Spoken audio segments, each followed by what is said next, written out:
wona aadondire allah ne wiya lain atana wallahi so allah hokki min min fadlihi e ɓuural makko ana saddaganno mamin jaltin hen mana asagal wala nakunanno mamin laano min assalihina koye moƴƴi mana min jeeya falamma atahum sahande allah hokki ɓe min fadlihi e ɓuural mum bahilu bihi ɓe ɗawi hen mana haaqi allah wata wallaw ɓe ɗurni e ga mana tottude mana haaqi allah homne kamɓe muriduna eɓe goni mana ɗurniɓe fa aqabahum allah mana wattiniɓe nifagan nafigagan fi qulubi he ɓerɗe maɓɓe ila yawmi yalqawnahum ƴewde e ñalawma moɓe kawre allah ha yawma alqiyama bima akhlaqu llahu ma waduhu sabu ɓe lundi mana koɓe poɗanno allah ko bima kanu koɓe laari yakdibuna aɓe pena alam ya'lamu bela ɓe ganda kamɓe naafigeɓe anna allah no allah ya'lamu alladina andi sirrahum mana cuuɗiɗi maɓɓe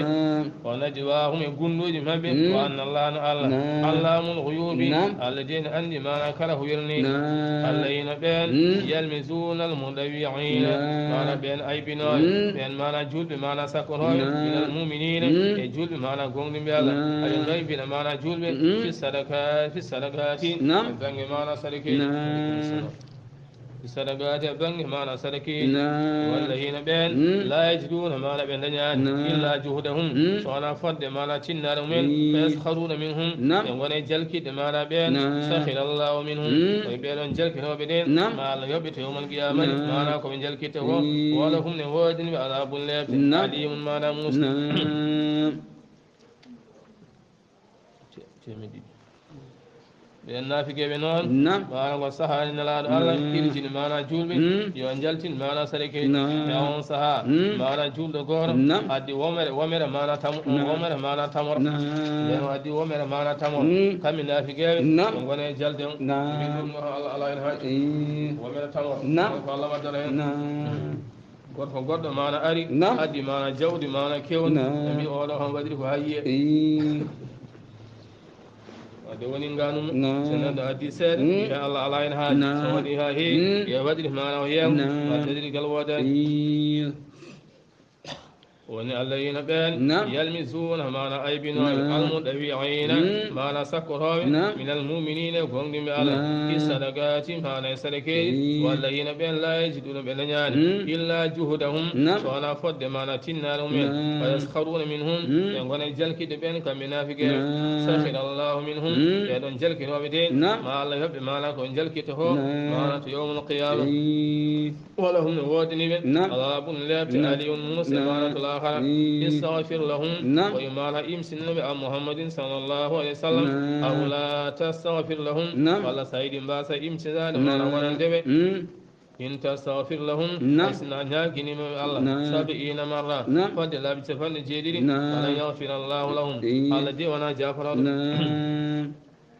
yeɗo naafigeɓe fa imsinima allah yo allah yaafoyen walla imsinayi walla hay sinno imsinima fode laaɓi capanɗe jeeɗiɗi walla ɓurɗon heewde addanta allah yaafade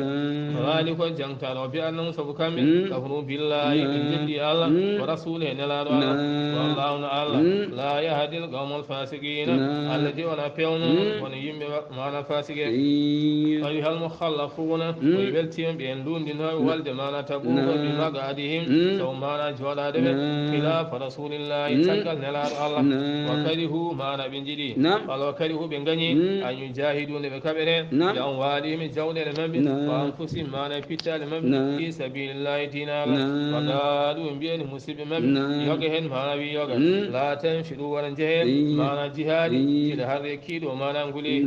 وولد ما نتبو ما نجوفر الله يقول ويب النار جهنم جهنم أصد هرا ينقل ما نستطيع يقولي ما نشيد لو كانوا سن بلارهم يفقهون فاهمون فليضحكوا قليلا كيلو حالا ويديلو حالا تنجل أدن ما بسير تبنيم أدن يما نسير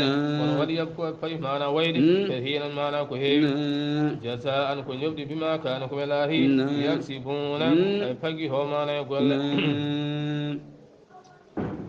فإن رجعك الله إلى طائفة منهم فاستأذنوك للخروج فقل لن تخرجوا معي أبدا ولن تقاتلوا معي عدوا إنكم رضيتم بالقعود أول مرة فاقعدوا مع الخالفين ولا تسل على أحد منهم مات أبدا ولا تقم على قبره إنهم كفروا بالله ورسوله وماتوا وهم فاسقون. فإن رجعك الله ويستطيع على رتي مع محمد صلى الله عليه وسلم ثم راد والجماعة تبوك إلى دائفة منهم يود يفد جماعة عند المؤمن صلى الله عليه وسلم عندنا والجماعة تبوك فاستأذنوك للخروج أيدي يلتد الله والقنقل وياد هوير ويستطيع على ما سكهن ما كل ما يد ياد ما سنغر ما أي سكهن ما كل يد ياد ما هوير فقل ما يم لن تخرجوا معي أبدا أنكن كو يدي غورنا منكم ونغون تامان يادي أم يبانغ مانا هاري ولن تقاتلوا أن كبرها معي وندري أم عدوا مانا غاني إنكم سبحانه أرديتم أن بلا بالقعود جودان أول مرة قلي أروان دلاو فقودون جودان بانجد تمانا جودان فقودون جودان مع الخالفين وندري مانا يلوندي يودي غوندون لو بيسوها مانا بسلاني ولا تسلي على أحد منهم مات أبدا يا محمد صلى الله عليه وسلم ورجول ما لا دو غوري مبين منه مات معنا مايد أبدا معنا أبدا كلمة بمايد بيد النافقة ورجول ما لا غوسكم ولا تقوم على قبره ستي جوم نؤبه وردرف معنا أينا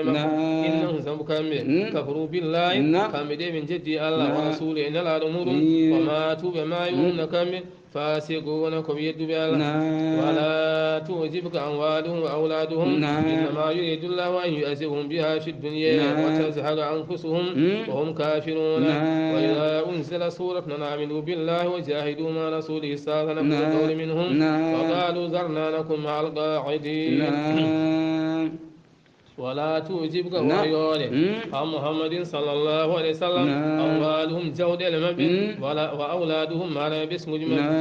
وأندار جودة لدي الله كيف والله ما لا باسم جمع وريبر بدون كم نافقين والله كم ما لا هفر إنما يريد الله الذي ما لا موي يحكم ما لا جودة باسم جمع الله موي أن يؤذبهم بها فعلى ليبتر بدون في الدنيا في الأولادنا وتزهق ما لا يلتن أنفسهم ما لا فتال المبين هم نكم كافرون من كل ما لا يدعي الله وإذا أنزل سورة تيم على سمور ما لا جفنا أنا آمن بالله سمور دين يمينا وأن نقوم دين الله وجاهدوا معنا كبره مع رسولي وندل إن لا نمر إستاذنك يوم ساسكهن ما ورد دول منهم جو محيابي يا جيلي ما بين فكرن يبين غير ما ننسكهن ما وأن نجي ما ننغنتوي كرد من ياد ما نجيهاي وقالوا بأن ما زرنا دت من نكون من الله مع القائدين من كدر ما نهد ورنغو من دين ما لا ورنغو الله يبين ويوم ذلك نراه كمدي من بلا بأن يكون لبلاتهم مع الخوالف وندر ما لا يلون فمن جلق هد ذلك من جهال ما لا جهال وبيا ما لا تفهم على قلوبهم برلم فهم كم لا يفقهون فما خبر ما لا دين لكن هو الرسول نلال والذين بين آمنوا قوم ما هو وندر ما لا نلال جاهدوا بين دين كبير ينوالي من جودين من وأنفسهم في تعلم ما لا دين الله أولئك أين بين لهم الخيرات بين دين وادن من مجرد أدنى ما لا الآخر فأولئك أين بين هم المفلحون بين دين وما لا ملام أعد الله لهم الذي ما لا يبلني جنات الجنة تجري من غندان من تحتها الأسمر الأنهار ما لا تالي خالدين فيها تيم وساس في الجنة ذلك إن الجنة الفوز العظيم والمال المنقل وجاء المؤذرون وإيمان أري غنتين من الأعراب ومراد أيناب كوين غري ما نغنتين قول النبي صلى الله عليه وسلم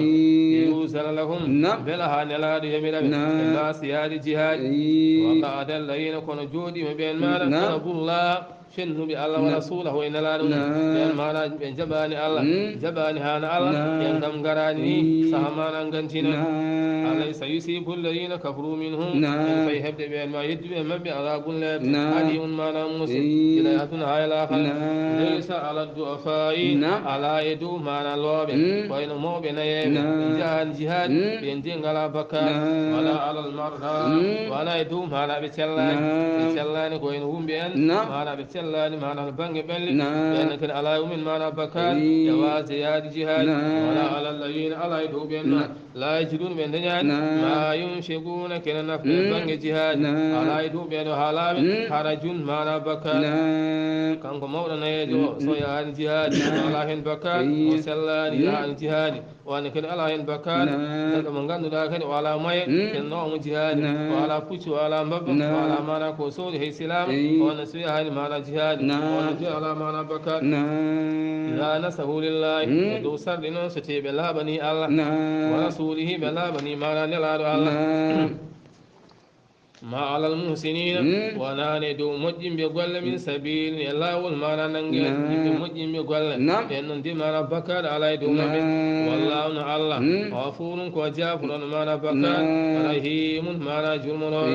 ولا على الذين على يدوم مانا إذا ما تاقوا ستيب غريما لتحملهم بلا هانوك بإدابا نبدي من جاري ما يبنج جهاد قلت وانصام بيان لا أجر من ديم دنينار وأحملكم عليه dina on yon sahabi nungi danje en baddi be dutti tawallahu yon sahabi nunti wa ayuhum kirham bi tafidu min ad-dami kirham bi namba jamana gondi hasanan sawmana sunar jahani mana jihad ben yinno bi yade mana jihad dengala mana do baddi